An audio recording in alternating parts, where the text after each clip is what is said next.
China tunamshukuru Mwenyezi Mungu. Mambo yanaenda kama alivyopanga. Umerudi hivi kimya kimya, umerudi jije? Nimerudi muda kana familia, unajua tena mwisho wa mwaka lazima mambo mengine yakoje. Unajua watoto unabidi uwe nao karibu. Nikishafika mwisho wa mwaka familia, mimi, mke wangu, watoto. Kwenye time yote mwisho wa mwaka mimi napenda kukaa na familia. Kumbe ulirudi kwa hiyo mwaka mpya ulikuwa umelia hapa Tanzania? Nilichelewa ndege. Kwa hiyo nilitakiwa nije hapa tarehe 28.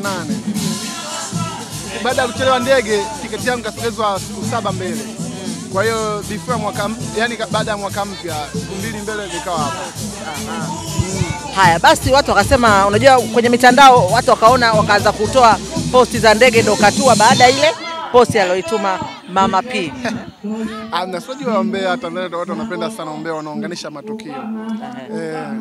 Lakini tuache utani. Richa, hapa tuongee kitu ambacho kweli kabisa watu watakisikia. Baada ile posti kuiona Olpa kwako ilikuwaje? Ili kufanya uweje? Labda ulikuwa unakunywa kitu hata unafanya hivi basi. Kiukweli unajua mimi vitu vile mke wangu hajaniambia kwenye simu moja mbili tatu. Mimi nimeviona tu kwenye mitandao kama watu wengine walivyoviona. Sikuwa na pressure. Nikasema nitampigia, nitaongea naye, na alikuwa na hasira. Kwa hiyo nikasema tulize Mungu, unapokuwa mtoto wa kiume Mungu anakuwa amekubariki vitu vingi. Kwa hiyo kama mtoto wa kiume, wanawake wametoka kwenye ubazi wetu, tunabidi utumie akili nyingi sana. The way wanawake wanapokasirika, mwanaume kama mwanaume atakiwa uwe mdogo, utumie busara. Kwa hiyo niliona vile mke wangu kuna vitu amevisikia labda kuhusu mimi, nikaona kwanza nitumie busara, niwe mdogo. Akishamaliza afta zake mimi ndo naweza nikaongea naye. Kwa kuwa mke wangu ni kuku wangu, kwa hiyo situmii nguvu nyingi. Mimi nimemuoa yule, sijamuokota. Kwa hiyo ndo maana sikuwa na pressure kubwa kama watu wanavyodhani. Watu wengi walikuwa wanajiuliza hivi Richa ataongea neno gani hapa ili mkewe amsikilize. No, unajua yule ni binadamu na mimi binadamu. Tumepewa nafasi ya kufikiria. The way maneno ujue ni sumu kali sana. Watu wanaweza kukuletea maneno ukashangaa, huyu mtu yuko hivi, mbona nimeishi naye miaka mingi sije kumuona? Kwa hiyo alikuwa anajificha. Alikuwa anataka apate free afanye mambo yake. Mbona yuko kama anavyoambiwa? Labda vya ukweli. Kwa hiyo the way unapopokea kitu, kifanyia utafiti before ya kufanya vitu vingine ambavyo vitaleta madhara mbele. Kwa hiyo mke wangu alichokosea ni kwa mimi namwambia msamaha kwamba ilikuwa bahati mbaya. Kama binadamu watu wanavyokosea, binadamu mwingine naye anakosea. Kwa hiyo bahati mbaya tu ilikuwa kama ajali, naweza ngasema. Wewe kama Rich na najua katika ndoa kuna mambo mengi yanatokea. Hebu kitu gani ambacho unakiogopa zaidi kwenye ndoa? Yaani hasa umefunga ndoa ya kanisani. Kitu ambacho unakiogopa sana kwenye ndoa? Kwenye ndoa kitu ambacho nakiogopa ni mafarakano, hamna kingine. Sababu ndoa unajua ni heshima sana. Na ndoa mmefunga mbele ya madhabahu ya Mwenyezi Mungu. Kile kitu ni kikubwa sana. Sio masiara, sio kama mmeokutana boyfriend girlfriend. Ndoa unaambiwa hata Mwenyezi Mungu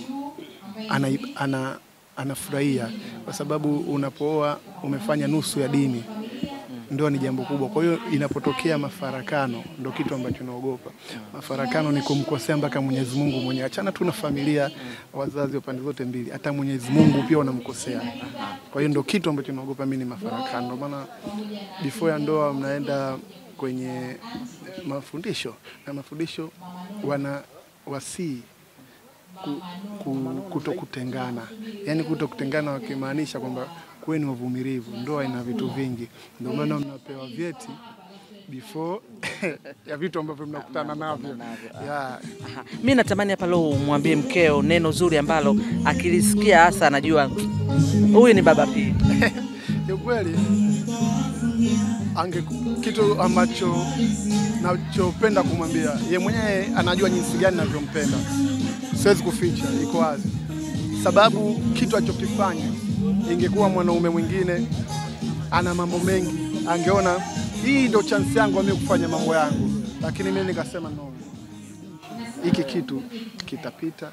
Mimi inabidi nirudi kwa mke wangu nimwambie I'm sorry kwa nilichokosea, kiwe kweli kiwe uongo, lakini sipendi kukwaze kwenye kitu chochote kile. Wewe ni mwanamke bora kati ya wanawake wote ninaoona, mpaka nimekuoa, it means nakupenda.